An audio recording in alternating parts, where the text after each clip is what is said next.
কাঁচামরিচ আর ঘি দিয়ে রান্নায় মুরগির মাংস যে একবার খাবে সে বারবারই খেতে চাইবে। হ্যালো এভরিওয়ান, আসসালামু আলাইকুম। কেমন আছেন সবাই? আশা করি ভালো আছেন। আলহামদুলিল্লাহ, আমিও ভালো আছি। তো আজকে আমি ঘি দিয়ে আর কাঁচামরিচ দিয়ে মুরগির মাংস রান্না করব। এটা মূলত আমি আমার মেয়ের জন্য রান্না করেছিলাম। তো এই মুরগির মাংসটা রান্নার জন্য আমি প্রথমে চুলার উপর একটা প্যান বসিয়ে নিয়েছি, দিয়ে তাতে বেশ কিছুটা সয়াবিন তেল দিয়েছি।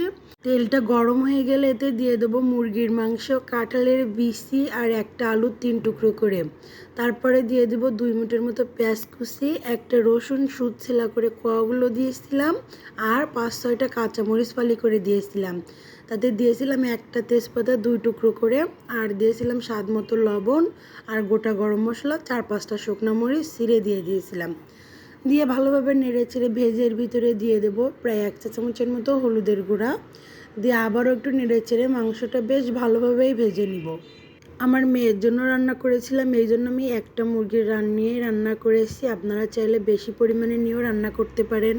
তারপরে মুরগির মাংসটা ভাজা ভাজা হয়ে গেলে এতে দিয়ে দেবো 1/2 চা চামচের মতো মরিচের গুঁড়া আর 1 চা চামচের মতো ধনিয়ার গুঁড়া। দিয়ে আবারও নেড়ে চেড়ে ভালোভাবে ভেজে নিব। আপনারাও বাড়িতে এভাবে একদিন রান্না করে খেয়ে দেখেন, আসলে এটা অনেক মজা হয় খেতে। তো এটা নেড়ে চেড়ে ভালোভাবে ভেজে নিব। ভাজা হয়ে গেলে এতে দিয়ে দেবো কিছুটা পানি কষানোর জন্য। তো আবারও একটু নেড়ে চেড়ে দিয়ে এটা ঢাকনা দিয়ে ঢেকে দিব, দিয়ে প্রায় 5 মিনিটের মতো রান্না করে নিব।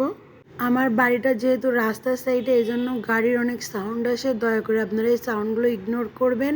আর আমার রান্নার ভিডিও যদি আপনাদের ভালো লেগে থাকে তাহলে আমার পেজে একটা লাইক ফলো দিবেন। 5 মিনিট রান্না করে নিয়েছি। 5 মিনিট পরে ঢাকনাটা উঠিয়েছি, ঝোলটা অনেকটা কমে এসেছে। এরপরে দিয়ে দেবো 1 টেবিল চামচের মতো টমেটো সস, দিয়ে একটু নেড়ে চেড়ে কষিয়ে নিব। এই মুরগির মাংসটা তো খেতে তো অনেক বেশি মজা হয়েছিল, বিশেষ করে আমার মেয়ে অনেক বেশি পছন্দ করেছে এই তরকারিটা।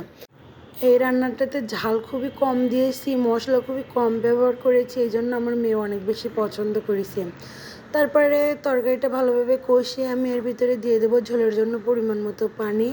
পানিটা দিয়ে ঢাকনা দিয়ে ঢেকে প্রায় 10 মিনিটের মতো রান্না করে নিয়েছি। 10 মিনিট রান্না করার পরে ঢাকনাটা উঠিয়ে নিয়েছি, ঝোলটা অনেকটা কমে আসছে। তো মাংসের ঝোলটা একটু টেস্ট করে দেখলাম, আমার কাছে মনে হলো যে লবণ কম হয়েছে। তো আবারও একটু লবণ দিয়েছি 1 চা চামচের মতো জিরার গুঁড়া, 1 চা চামচের মতো গরম মশলার গুঁড়া, আর 1 চামচ ঘি দিয়ে ভালোভাবে নেড়ে চেড়ে নিয়েছি। ঘিটা দেওয়ার কারণে মাংস রান্নার স্বাদটা অনেক বেশি হয়েছে। তো আমার মেয়ে খাবে, এই জন্য আমি ঘিটা দিয়েছিলাম।